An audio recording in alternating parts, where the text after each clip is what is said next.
Bueno, durante mi niñez fui parte del grupo de personas que disfruta de comer el pan mojado en la bebida caliente que corresponda en la comida. No sé si alguien haga parte de ese equipo selecto de mojar el pancito, ¿no? No se podía eso al desayuno, porque usted sabe cómo es el desayuno, ¿cierto? Cuando uno está en esa época de colegio, ¿cierto? Que decís, córrale, se va a hacer tarde, no hay tiempo para uno estar con esas paciencias. Imagínese usted, el papá afanándolo a uno y de pronto uno no le puede salir uno con eso, ¿cierto? Toca, ¿verdad? Pero en la comida sí. Entonces en la comida de pronto venía esa bebida caliente, el agua de panelita de pronto, el chocolatico, un cafecito con leche, y ahí a lo largo de mi niñez yo cogía el pancito y empezaba a mojar el pancito ahí. Disfrutaba cada bocado. Allí estaba esa bebida caliente al lado de un platico con un pan o dos, pero cada bocado de ese pan me lo comía de esta forma. Hasta que me encontraba con un problema. Se me acababa el pan y miraba el pocillo, y el pocillo tenía bebida, tenía medio pocillo todavía, de pronto un poquito más, un poquito menos, así que yo miraba a mi prestamista oficial, a mi financiero, miraba a mi papá y le decía: papi, se me acabó el pan. No sé cuántas veces viví esa escena, no la puedo olvidar porque fueron muchas veces, sucedía todo el tiempo, y de pronto mi papá, o sea, yo recuerdo su carita claramente, no es solamente una forma de decirlo, recuerdo su carita, él solo sonreía. En la medida que fui creciendo me fui dando cuenta de que por mi familia paterna, desde empezando pues por lo menos en mi memoria clara, por mi abuelita, hay una fascinación de expresar el amor a través de la comida. O sea, mi abuelita es muy feliz demostrando su amor dándole a uno de comer. Entonces me di cuenta de esa asociación de amor por el lado de mi padre. Entonces cuando yo le pedía pan a mi padre, entonces él sonreía siempre. Entonces él sonreía y se mandaba una manita al bolsillo. Él, un hombre muy correcto, muy ordenado en todas sus cosas, siempre cargaba billetera, pero él acostumbraba a cargar sus billetes en el bolsillo. No sé exactamente por qué, nunca se lo pregunté, pero aunque él cargaba billetera con sus documentos, tarjetas y todo eso, sus billetes se los ponía en el bolsillo. Y allí iban todos ordenaditos, con la cara hacia el mismo lado, de manera simétrica, esquinas sincronizadas. Una cuestión que heredé, no puedo evitar acomodar un billete que está al contrario de los demás. Fui marcado para siempre. Entonces, mi papá sacaba su fajito de billetes y él sacaba un billetico y con una sonrisa me veía salir corriendo a comprar el pan en la tienda al lado, de manera que volvía con un paquete de pan. Y ahí, cuando recordaba esta escena, entré en un gran dilema. ¿Qué fue primero, el huevo o la gallina? ¿Qué se acabaría primero entonces? ¿El chocolate o el pan? No lo sé. No sé cómo terminaba esa escena, no sé si de pronto cuando se me acababa lo uno pedía lo otro y era un ciclo sin fin, en algún momento tenía que acabar, ¿verdad? Lo cierto es que tengo en mi memoria que tal vez terminaba secando el pocillo con el pan. Era como si nunca levantara ese pocillo de la mesa, siempre comiera el pan así. Así fue en mi niñez. Creo que lo hice tantas veces que cuando entré a mi adolescencia ya recuerdo que no lo hacía más. Fueron tantas veces comiendo y tanto pan comido así, que ya en mi adolescencia solamente comía el pan ya sólido, ya no lo podía, o sea, lo tuve que abandonar. En algún momento ya dejé de hacerlo. Y recuerdo que a lo largo de mi adolescencia y mi juventud el pan siguió siendo un gran compañero. Y cuando estaba en la universidad me comía en cada comida un pan como así. ¿Cuánto vale un pan así de grande? Por lo menos como uno de 2,000, ¿cierto? Cada comida ya iba un pan relleno de lo que fuera. De alguna cosa le metía adentro y comía ese pan todo el tiempo. Era un amor hacia el pan que podía hasta recitarle poesía. Querido pan del cielo, bendito alimento, ¿qué haces allá afuera? Vente para adentro. ¿Verdad? Yo le podía recitar mis poemas de amor al pan. Bueno, ya en mi vida adulta eso empezó a cambiar, tuve que cambiar por mi propio bienestar, ¿verdad? Tuvo que ser regulado, ya no podía seguir siendo tan fan del pan. De manera que en mi vida adulta el pan hace parte ocasional de mi dieta, pero en mi niñez y en mi juventud el pan hizo parte fundamental de mi dieta. Estaba ahí todo el tiempo, así como sucedía en la cultura judía, justamente en la época en la que nuestro Señor vino a esta tierra. El pan no era algo ocasional en la dieta de un judío, era parte esencial, fundamental. Por eso cuando nuestro Señor le enseña a sus discípulos y a ti y a mí, evidentemente por generación tras generación, su modelo de oración, que cada rabino, cada maestro tenía un modelo de oración que le enseñaba a sus discípulos. Y a partir de ese modelo ellos aprendían a orar. El Señor también tenía el suyo. cuando sus discípulos le preguntan, enséñanos a orar, y bueno, de ahí, bueno, el propósito de ese modelo de oración no es que uno se lo ande repitiendo al Señor, sino que nos sirva para aprender a orar. Así que creo que tal vez lo podemos recordar. ¿Cómo dice? Padre nuestro, esa es la oración de nuestro maestro. Un discípulo se sabía la oración de su maestro. ¿No sabemos nosotros la oración de nuestro maestro o no? ¿Sí? Bueno, Padre nuestro, que estás en el cielo, santificado sea tu nombre, venga a nosotros tu reino y hágase tu voluntad aquí en la tierra, como se hace ¿dónde? Y luego, danos hoy nuestro ¿qué? Nuestro pan, ¿verdad? Representando todos los alimentos, todas nuestras necesidades, porque el pan no era algo ocasional, era algo esencial para un judío cuando el Señor Jesús vino a esta tierra. De la misma forma, cuando el Señor Jesús en Juan 6 se ve rodeado de un montón de miles de personas y piensa en darles de comer, ¿en qué alimento piensa el Señor para ofrecerles a estos buenos compañeros? ¿En qué piensa? En darles pancito. Vamos a ver qué pasó. Juan capítulo 6, versículos del 1 al 9. Vamos a leer juntos la palabra del Señor. Te voy a invitar a que la leamos de manera audible, que no nos conformemos con leerla en nuestra mente. Siempre comprobaremos que conecta nuestro corazón mucho más cuando lo leemos juntos de esta forma. Vamos a leer qué dice la palabra del Señor. Dice: después Jesús cruzó al otro lado del mar de Galilea, conocido también como el mar de Tiberias. Una gran multitud siempre lo seguía a todas partes. ¿Por qué? Porque veía las señales milagrosas que hacía cuando sanaba a los enfermos. Entonces Jesús subió a una colina y se sentó allí rodeado de sus discípulos. Ya era casi el tiempo de la celebración de la Pascua judía. Enseguida Jesús vio que una gran multitud venía a su encuentro. Dirigiéndose a Felipe, le preguntó: ¿dónde podemos comprar pan para alimentar a toda esta gente? ¿Qué estaba haciendo? Poniendo a prueba. Dice, porque Jesús ya sabía lo que iba a hacer. Felipe contestó: aunque trabajáramos meses enteros, no tendríamos el dinero suficiente para alimentar a toda esta gente. Entonces habló, ¿quién habló? Andrés, ¿el hermano de quién?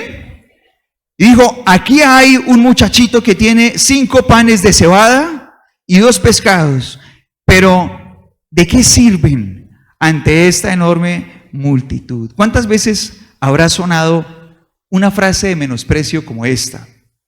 ¿Cuántas veces habrá sonado algo como esto hacia algo o hacia alguien que tiene una intención como la de este chico? Pero ¿de qué sirve esto ante esta multitud? Decía Andrés, el hermano de Pedro. Y yo podríamos pensar en un cuadro como el de un papá que llega con el mercado a la casa, ¿no? Llega ya con sus bolsonas de mercado, el mercado de saben ellos cuánto tiempo, y va cargándolo. Se tambalea porque está muy pesado. Y va entrando a la casa: ya llegué, esperando que de pronto alguien salga a ayudarlo, ¿no? Además se tambalea porque cuando era más joven tenía abultado los bíceps y plano el abdomen, pero ahora tiene plano los bíceps y le pesa, ¿no? Le pesa el mercado. Y entonces de pronto la señora le grita: ¡ahí va el ayudante! Y sale un niño de 3 años corriendo a ayudar al papá. ¡Va! Y se acerca a la bolsa y la agarra. ¿Y qué hace el niño? Él siente que está haciendo mucha fuerza, ¿no? Pero lo que hace es como treparse, le falta es montarse en la bolsa, ¿cierto? Y entonces el papá va cargando, todo estresado. ¡Ay, córrase, córrase! Termina diciendo: córrase, córrase. Y sigue entrando, el pobre chinito queda allá en el camino, ¿no?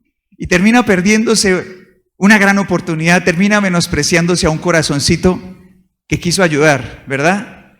De pronto en ese momento físicamente parecerá que su fuerza no ayuda mucho, pero su corazón sí. Se está despreciando a un niño que en ese momento quiso ayudar y que no siempre será un niño. Y que si desde pequeños podemos sembrar en ellos que su ayuda cuenta, cuando estén más grandes también lo sabrán. Me pasa algo con frecuencia los domingos cuando voy a recoger acá los equipos con los que sirvo en la música. Seguramente pues muchos habrán notado que hay unos equipos ahí en el piso y los nietos de los líderes Lorenzo y Estelita muchas veces se me acercan a ayudar, sobre todo los hijos de Camilo y María José, Matías y Juan, se me acercan, ¿no? Entonces termina la reunión y también a veces se me acerca la hija de Alejito y Claudia, Zoe, se me acerca también, a veces se une al combo. Y cuando yo estoy terminando y de pronto, pues bueno, intento saludar a todos los que puedo y los que se dejan, ¿no? Que hay unos que salen muy rápido.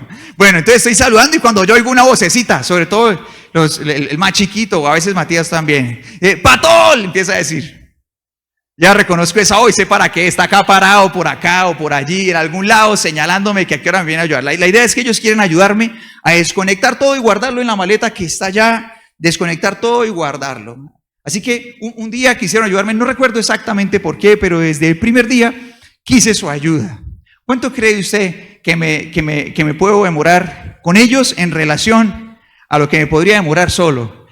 ¿Cuánto será? ¿El doble? ¿El triple? ¿Cuánto me podré demorar? O sea, de ninguna manera su ayuda corresponde velocidad para mí, ¿verdad? Pero desde el primer día valoré su actitud, así como lo he hecho con mi hijo también, y valoré su actitud, y desde el primer día no le dije, no, es que, no, le dije, sí, yo te puedo enseñar, me toma 3 veces o 4 veces, y luego cada vez me toca enseñarles una y otra vez a cargar la maleta. Terminamos y celebramos, pero en su corazón, cada vez pasan las semanas, no se han cansado todavía. Siguen ayudándome, tal vez un día dejen de hacerlo, ¿verdad? Tal vez un día, pero en su corazón queda una semilla que tal vez su mente consciente no recuerde, pero en su inconsciente quedará sembrado siempre. Si de alguna manera yo les puedo representar al Señor, ellos recordarán que son útiles para el Señor, que su ayuda es valiosa. Contó cuando eran niños, contará cuando sean mayores. ¿Cuántas veces de pronto alguien comprará un detalle para una persona y de pronto se esforzó por comprar el detalle, pensó, fue y lo escogió, lo compró, lo empacó y lo trae y de pronto dice, ¡feliz día! Y de pronto la persona no dice como Andrés, pero ¿de qué me sirve esto? Pero de pronto sí con la cara, gracias, ¿verdad? Y de pronto la persona habrá sentido, en lugar de que valoró su regalo como menosprecio. ¿O cuántas veces una persona le habrá pedido al Señor que le bendiga y le ayude, pero cuando llega el momento de recibir su salario, lo toma en las manos y dice, esto no me alcanza para nada? ¿Cuántas veces se habrá tratado el salario que se tiene hoy con menosprecio? Y mira que la palabra del Señor nos enseña un gran principio. La forma en la que el Señor evalúa si podemos ser fieles teniendo mucho, es ser fieles con lo que nosotros tenemos. Ser fieles con lo que a nuestros ojos incluso podría parecer poco. ¿Sí está conmigo? Ahora, esta fue la actitud de Andrés.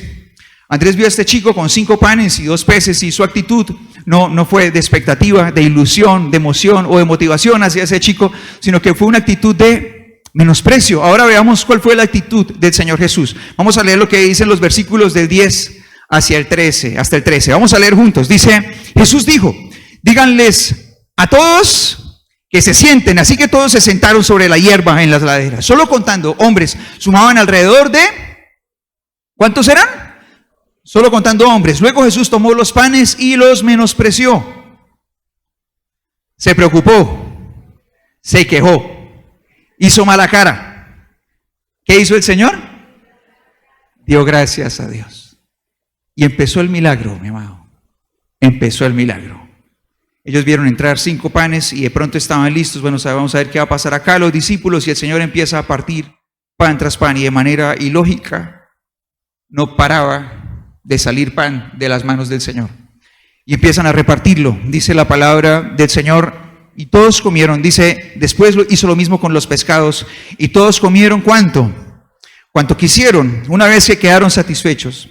Jesús les dijo a sus discípulos, ahora junten lo que sobró, para que no se desperdicie nada. Entonces ellos juntaron las sobras y llenaron 12 canastos de los restos que la multitud había dejado después de comer los 5 panes de cebada.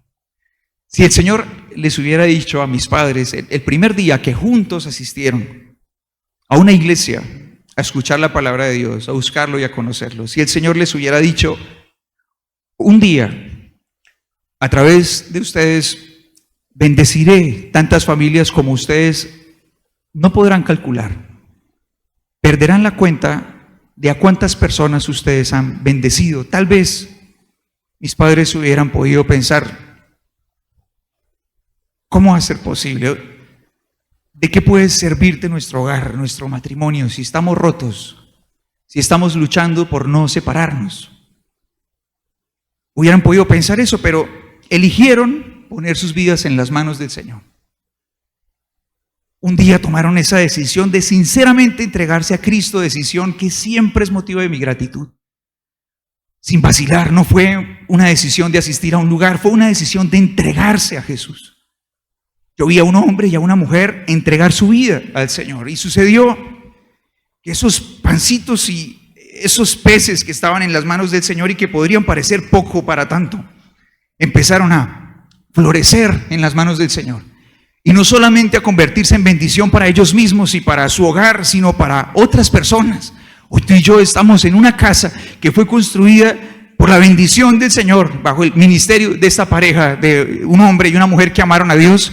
Pero por esta casa no solamente han recorrido las vidas de los que nos reunimos hoy, muchas más que literalmente no podemos contar. Bendito Dios, porque en las manos de Dios hasta lo que parece poco y roto y escaso es multiplicado por Él. Cualquier cosa.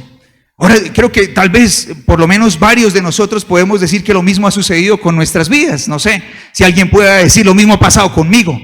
Me puse ahí en la mano del Señor y no sé cómo, pero todo empezó a florecer. Empecé a crecer en todas las áreas de mi vida. Hay un antes y un después. Lo mismo pasa con nuestro corazón, que viene roto, sintiendo tantas cosas que no se parecen en nada al corazón de nuestro Señor, pero lo ponemos ahí, en esas mismas manos. Y ese corazón que parece poco y viene tan quebrado, empieza a ser multiplicado por el Señor, empieza a sentir diferente nuestra mente, que pensaba tan distinto al Señor. Nuestras familias, nuestros matrimonios, nuestras finanzas. No puedo olvidar el primer día que hicimos un presupuesto con mi esposa. Nos casamos y tal vez al día siguiente nos sentamos con un cuadernito y ella tomó su cuadernito y su lápiz y empezamos a hacer presupuesto, y en nuestro corazón, desde antes de conocernos, había una ilusión, y era que el Señor fuera el primero en nuestras vidas. Así que nos sentamos, ella toma el cuaderno, y cuando fuimos a organizar nuestras finanzas, escribimos cuánto entraba. No era gran cosa, pusimos allí cuánto entraba a nuestro hogar. Y no es que hoy ganemos montones, eso era mucho menos de lo que podemos percibir hoy. Entra ahí esa cifra, y cuando empezamos a organizar nuestro presupuesto había una lección en nuestro corazón. Nuestro Dios será primero en todas las áreas de nuestra vida. Será el primero en nuestro corazón, será su palabra, nuestro rumbo, nuestra brújula. Será el primero en nuestro tiempo, será el primero en nuestra vida. Sus principios serán primero en nuestras finanzas, su reino será primero. Y así estuvo en esa lista, así es. Y lo que vimos y hemos visto a lo largo de estos años es solamente que en las manos del Señor todo florece. Todo florece.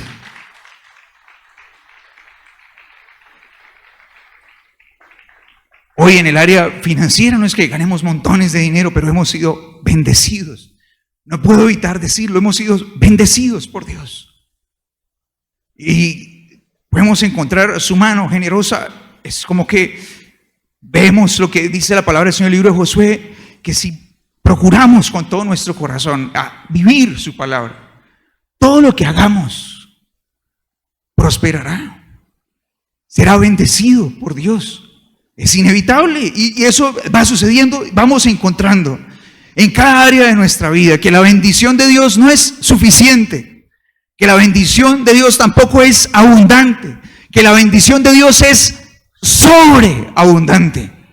Y por eso termina todo. Y estas personas quedan con esos ojazos, impresionados de ver tremendo milagro, pero no solamente quedan con la impresión en su corazón, quedan con sus manos cargadas de una canasta. Cada discípulo es como si el Señor les dijera: y pudiéramos seguir repartiendo. Hay pan para todo el mundo aquí. Ahora, después de todo esto, tal vez yo pueda servir como mensajero del Señor y decirte que tu vida no es una casualidad, que tu vida hace parte de un plan del perfecto arquitecto, que no hay cabos sueltos, que hay un propósito perfecto para ti, un camino. No es cualquier lugar, hay un plan en el que tu vida será plena absolutamente. Pero no solamente será plena, hay un plan en el que además tu vida podrá ser útil en las manos de Dios y podrá bendecir a tanta gente que no podrás contarla. En tu mente, cuando escuchas esto, hay dos caminos, por lo menos. Uno, que puede hacerte pensar como Andrés: ¿pero de qué puede servir mi vida en las manos de Dios? Y otro, ser agradecido y entregarla en las manos del maestro y prepararte para ver el milagro.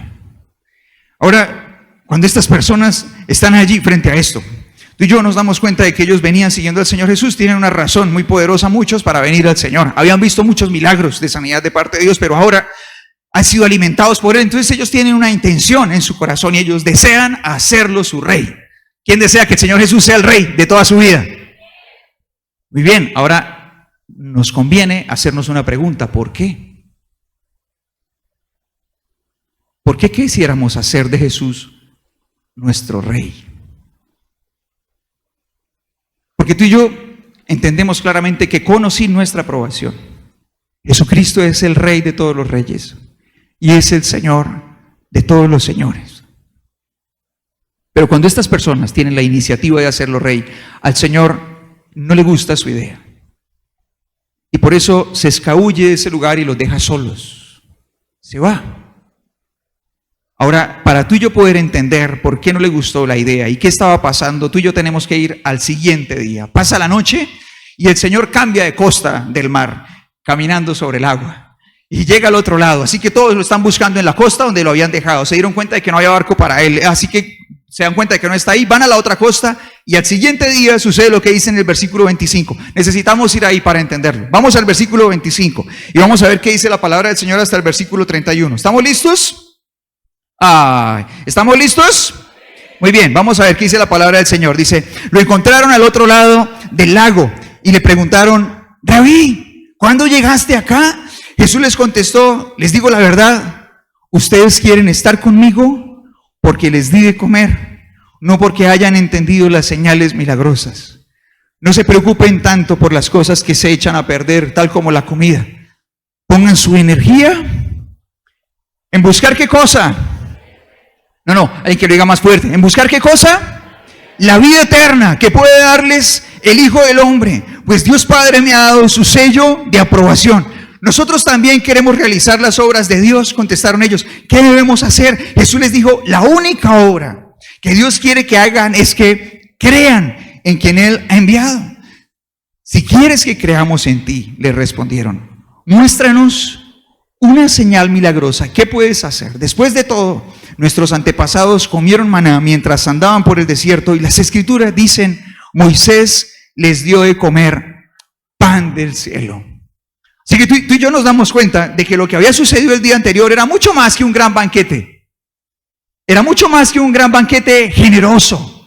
Era una señal que tenía un profundo significado que al parecer muchos, o tal vez la mayoría, no habían podido entender. Tal vez ninguno. No habían podido entender que era una señal que estaba marcando un algo. Había un significado que estaba siendo revelado y que no estaba en su corazón. Ahora tú y yo podemos, a partir de lo que hemos leído y de lo que conocemos por la palabra del Señor, tres razones para que ellos quisieran hacerlo su rey. La primera de ellas nos la muestra la palabra del Señor cuando empieza a hablarnos allí el Evangelio de Juan en el capítulo 6, y es que ellos estaban siguiendo al Señor. ¿Por qué? ¿Por qué? Porque lo veían hacer, ayúdenme a llevar la cuenta, por favor. La primera, lo veían hacer señales milagrosas cuando sanaba a los enfermos, era la primera. La segunda, ¿cuál fue? Multiplicó el pan, le dio de comer a todo el mundo, los sació sin necesidad de trabajar ni nada, le multiplicó el pan para dejarlos absolutamente satisfechos, les dio de comer. Y en tercer lugar, la gran motivación que tenían ellos de hacerlo rey según su contexto, su cultura, lo que tú y yo vemos de los judíos en ese tiempo, era una oportunidad de que les sacara de encima a sus enemigos, a Roma, que por fin llegara ese Mesías que se sentaría en el trono, echara a patadas a sus enemigos, al imperio romano, se encargara de hacer una guerra que con el respaldo divino que ellos veían en el Señor Jesús, seguramente haría posible también que sin duda alguna su ejército fuera vencedor. Ahora, tenían tres razones, ¿verdad? Sanaba a los enfermos, multiplicaba el alimento y podía quitarles de encima a sus enemigos. Esos eran sus argumentos. Y yo te invito a que nos preguntemos, ¿no se parecerán mucho a los argumentos de muchos corazones para buscar a Jesús como Señor? Que les saque sus problemas de encima, que les dé lo necesario para vivir. Y si están enfermos, que les sane sus dolencias, que les sane su enfermedad. El Señor les dice a ellos, si eso es todo lo que ustedes están buscando, ustedes no han entendido nada sobre mí. Si eso es todo lo que ustedes buscan en mí, no han entendido. Y esas palabras son para nosotros también. Si esas son nuestras razones para buscar al Señor y considerarlo nuestro Rey, no hemos entendido aún quién es Él, ni quiénes somos, ni de qué tamaño es nuestra necesidad acerca de Él. Entonces ellos dicen, no, por un momento. Y entonces el versículo 30 dice la palabra del Señor así. Vamos a leer juntos los versículos 30 y 31. Dice, ellos ponen una condición y le dicen al Señor, si quieres que creamos en ti, le respondieron, muéstranos una señal milagrosa. ¿Qué puedes hacer? Después de todo, nuestros antepasados comieron maná mientras andaban por el desierto. Las escrituras dicen, Moisés les dio de comer pan del cielo. Y había una enseñanza extendida para el momento en el que viene el Señor Jesús. Los rabinos, muchos, enseñaban y habían llevado a su extensión un pensamiento que les hacía saber a ellos o esperar, tener la ilusión de que cuando viniera el Mesías, el segundo Redentor, de alguna manera volvería el maná también, volvería el pan del cielo. Así que cuando ellos están en esta condición y el Señor empieza a confrontar su corazón y empiezan a verlo, ellos les dicen, bueno, no, espera un momento. O sea, si, para que nosotros creamos en ti, debería suceder una señal, deberíamos ver el pan del cielo venir. El milagro de ayer sucedió, pero cuando el maná vino en el desierto, venía, ¿cada cuánto venía el maná? Todos los días. Así que si esto sucedió ayer, así como vino el maná en el desierto todos los días, hoy debería suceder algo similar. De alguna manera le estaba diciendo, si tú eres el Mesías, deberías darnos de comer. Aquí viene la respuesta del Señor Jesús. Es una respuesta que cuando tú y yo lleguemos al final podemos encontrar que muchos corazones no estaban listos para entrar en esa conversación. ¿Quieres entrar en esta conversación? ¿Están seguros? ¿Quieren entrar en esta conversación? Muy bien, aquí viene la respuesta del Señor Jesús. Versículo 32, vamos a leer hasta el 40. Vamos a leer lo que el Señor Jesús responde. Jesús les respondió, leamos juntos. Les digo la verdad, no fue Moisés quien les dio el pan del cielo, fue mi Padre, y ahora Él les ofrece el verdadero pan del cielo. Pues el verdadero pan de Dios es el que desciende del cielo y da vida al mundo. Señor, le dijeron, danos pan, danos ese pan cada ¿cuánto? Todos los días. Jesús les respondió. No, alguien que lo diga bien fuerte. Jesús les respondió, yo soy el pan de vida. Hace algunas semanas compartíamos la última revelación del Señor de este tipo del Evangelio de Juan. Esta es la primera. Cuando el Señor dice yo soy, no solamente está haciendo una presentación de sí mismo, no solo dice un pronombre personal acompañado de un verbo. El Señor Jesús está utilizando dos palabras que representan a Dios su Padre y que están permitiendo que Él se revele a ellos como su Hijo. El Hijo de Dios encarnado, de la esencia misma de Dios el Padre, les está diciendo yo soy.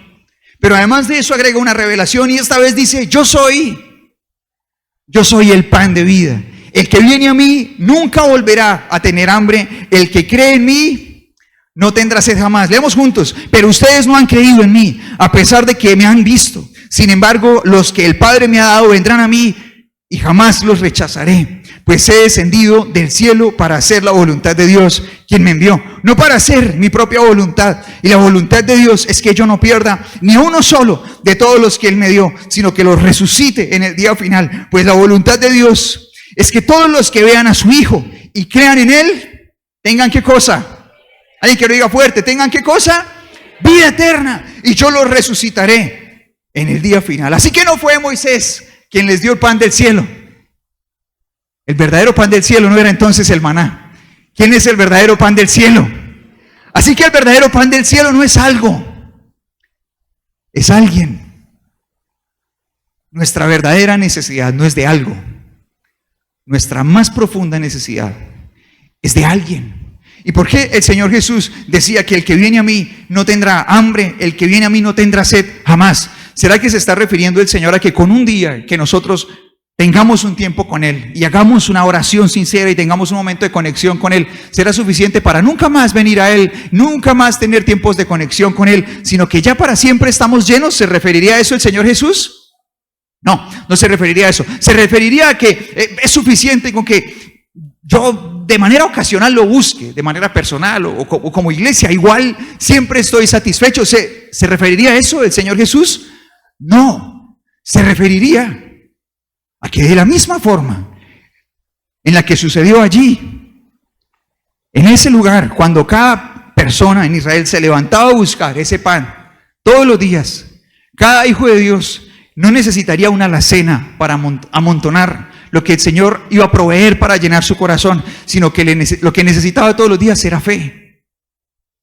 Cada mañana, cada padre y cada madre de familia se levantaba no con una canasta para amontonar montones, valga la redundancia, para acumular montones, sino que se levantaba con un corazón lleno de fe. Ahora, tú y yo necesitamos exactamente lo mismo, es levantarnos todos los días y entender que el Señor Jesús no es una necesidad ocasional. El Señor Jesús es nuestra necesidad vital. Que cada vez que tú y yo abrimos nuestros ojos, podemos encontrar en Cristo todo lo que nuestra vida necesita. Todo lo que nuestra vida necesita. Y podemos venir a Él no una vez cada tanto, no ocasionalmente, sino exactamente todos los días de nuestra vida, todo el tiempo, estar en una absoluta conexión con Él para ser llenos. Ahora, en la medida que el Señor les empieza a decir esto, empieza todo el ambiente a ponerse tenso. Y lo que ellos empiezan a hacer es que empiezan a murmurar. Qué feo es murmurar, ¿cierto que sí? Para fortuna nuestra, aquí nosotros no murmuramos, ¿cierto? ¿Verdad? No, eso quedó allá atrás, en el pasado, eran esos judíos terriblosos, ¿verdad? Bendito Dios. Muy bien, ahora ellos empiezan a murmurar y a decir, pero ¿cómo es posible esto? Si además este es el hijo de José, o sea, ¿cómo va a decir que vino del cielo? ¿Cómo es esta? Entonces el Señor sigue hablando. Dice el versículo 43 así, vamos a leer juntos. Jesús les contestó, dejen de quejarse por lo que dije, pues nadie puede venir a mí a menos que me lo traiga el Padre que me envió. Y yo lo resucitaré.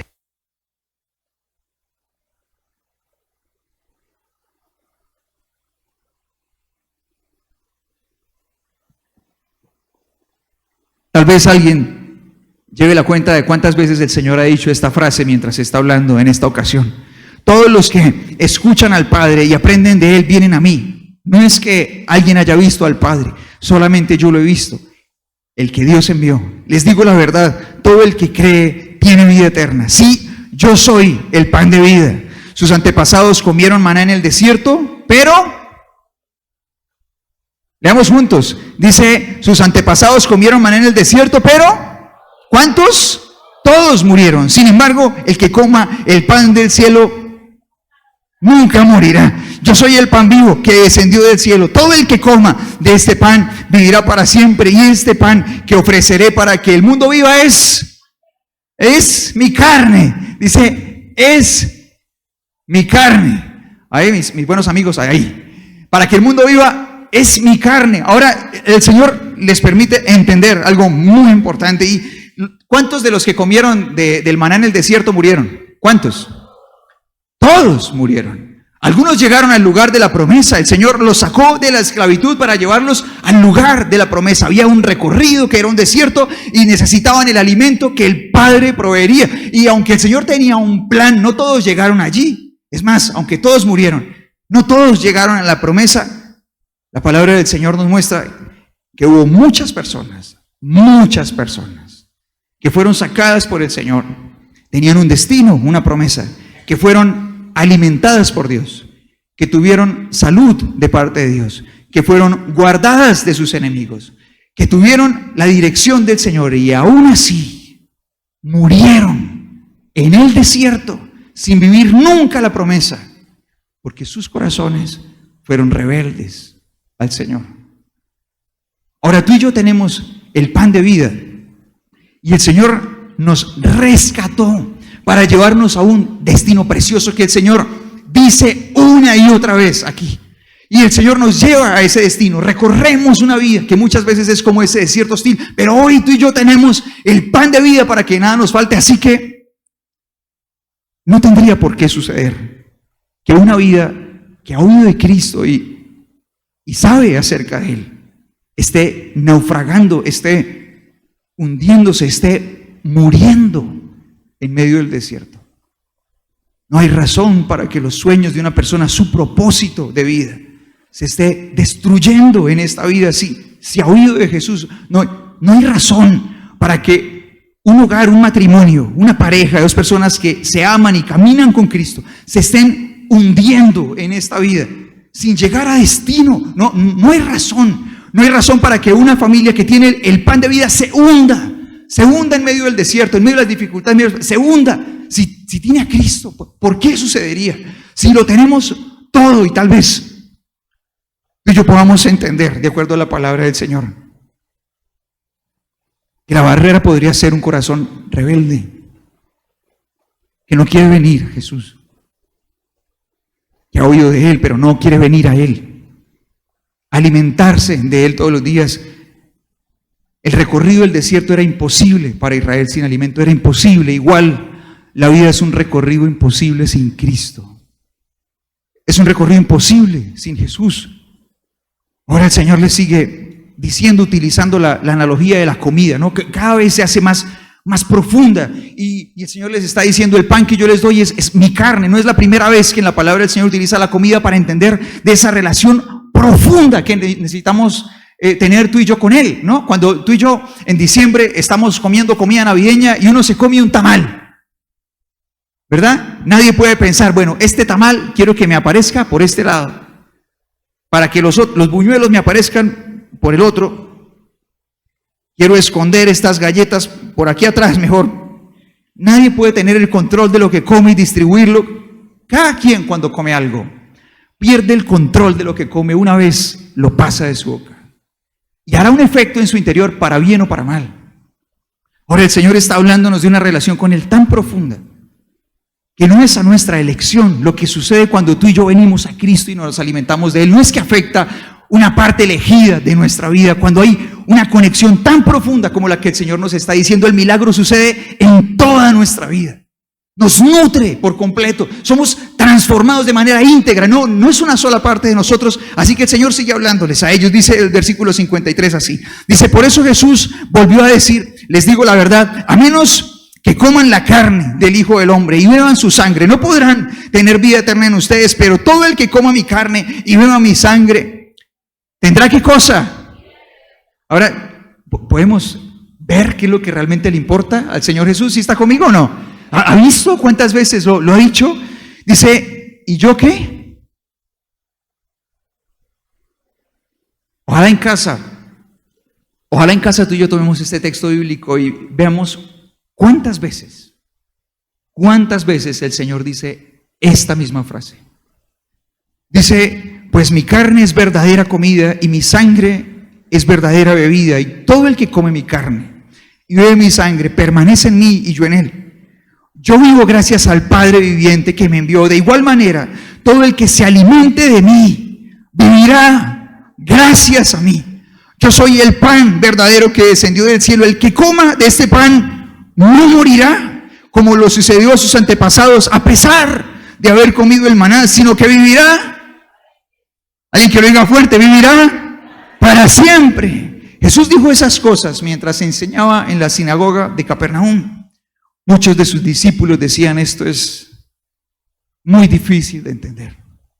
¿Cómo puede alguien aceptarlo? Jesús estaba consciente de que sus discípulos se quejaban, así que les dijo, ¿acaso esto los ofende? ¿Qué pensarán entonces si ven al Hijo del Hombre ascender al cielo otra vez? Solo el Espíritu da vida eterna. Los esfuerzos humanos no logran nada. Las palabras que yo les he hablado son espíritu y son vida, pero algunos de ustedes no me creen, pues Jesús sabía desde el principio quiénes eran los que no creían y también quién lo traicionaría. ¿Qué salto tan grande hay de ver al Señor como un rey proveedor que me saca de problemas, soluciona mis circunstancias, a verlo exactamente como Él es? A disponer mi corazón para entender mi real necesidad, tu necesidad, mi necesidad de Dios, trasciende esta vida. Pero a nuestro corazón entender verdades tan grandes le puede resultar una ofensa, le puede resultar ofensivo. Llegamos a momentos en los que la palabra del Señor puede ofender nuestro interior. Según seamos tú y yo, según nuestro camino recorrido, puede resultar una ofensa. Y el Señor no suaviza la verdad, es imposible, no puede ablandarla. A lo que nos lleva es a un camino de una elección, entender que llega un punto en el que cuando nos encontramos con la ofensa, tú y yo tenemos que elegir si seguiremos ese camino que nos marca la verdad o tomaremos el nuestro. Entonces pueden llegar momentos en los que reconocer nuestro error, vernos frente al Señor y reconocer que estamos errados, reconocer nuestra maldad, reconocer nuestro pecado, puede resultarnos ofensivo, no nos sale natural, no queremos hacerlo. Puede resultar para nosotros una ofensa que el Señor nos haga entender que necesitamos pedir perdón, que necesitamos ser humildes, que necesitamos entregar el perdón. Puede resultar terriblemente ofensivo que el Señor nos diga eso que tanto amas, eso que es tan importante para ti, es lo que te está haciendo daño y debes abandonarlo. Puede resultar una ofensa terrible, puede resultar una ofensa terrible pensar en someter mi vida emocional a la palabra del Señor. Puede resultar una ofensa terrible pensar en la eternidad. Golpea durísimo nuestro orgullo, golpea nuestra humanidad, que consciente o inconscientemente confía en lo que ve, en lo que escucha, en lo que toca, que siente de alguna manera que tiene el control de todas las cosas y lo que salga de sus sensores no existe. Lo que salga de su control, entonces no lo puede aceptar, le cuesta. Incluso conocer verdades que son tangibles para otros, pero por el hecho de que se salgan de su alcance, cuestan horrores. Entonces cuando el Señor nos muestra nuestra verdadera necesidad, puede ofendernos. Y entonces el Señor le pregunta a sus discípulos, cuando Él ve esta realidad, dice el versículo 66, a partir de ese momento, dice, muchos de sus discípulos se apartaron de Él, ¿y qué hicieron? Lo abandonaron. Entonces Jesús, mirando a los 12, les preguntó, ¿ustedes también van a marcharse? Simón Pedro le contestó, Señor, ¿a quién iríamos? Tú tienes palabras que dan vida eterna. Sé con todo mi corazón que ni tú, ni yo, ni nadie, cuando por primera vez le hable el corazón a Jesús, ha entendido cuánto necesita Jesús. No lo sabe. Nuestro corazón no lo entiende. Pedro tampoco lo entendía, pero él sabía que había un solo lugar seguro, que su mente humana seguía siendo tan pequeña, que no podía entender cuánto necesitaba a Cristo, pero él sabía una verdad y era, hay un solo lugar, no podría ir a otra parte, hay un solo lugar donde mi vida está en las manos correctas, donde mi vida está en el lugar seguro. Esa persona es Jesús. Cuando tú y yo llegamos a Cristo, estoy seguro, ningún ser humano entiende cuánto necesita de Dios. Y en la medida que tú y yo reconocemos el camino, lo vamos entendiendo cada vez un poco más. Y es por eso que nuestro corazón se llena de una mayor gratitud hacia Dios. Es por eso que nuestro corazón empieza a experimentar lo que el Señor Jesús dice acerca de esa mujer que agradece por su perdón. Dice, amamos más. Lo entendemos de a poco, vamos entendiendo. Hay una verdad de la que tú y yo, cuando somos conscientes, nunca queremos escapar. Hay un solo lugar a donde necesitamos ir. Pedro le dice, Señor, ¿a quién iría? Solo tú tienes palabras que dan vida eterna. Dios es bueno todo el tiempo.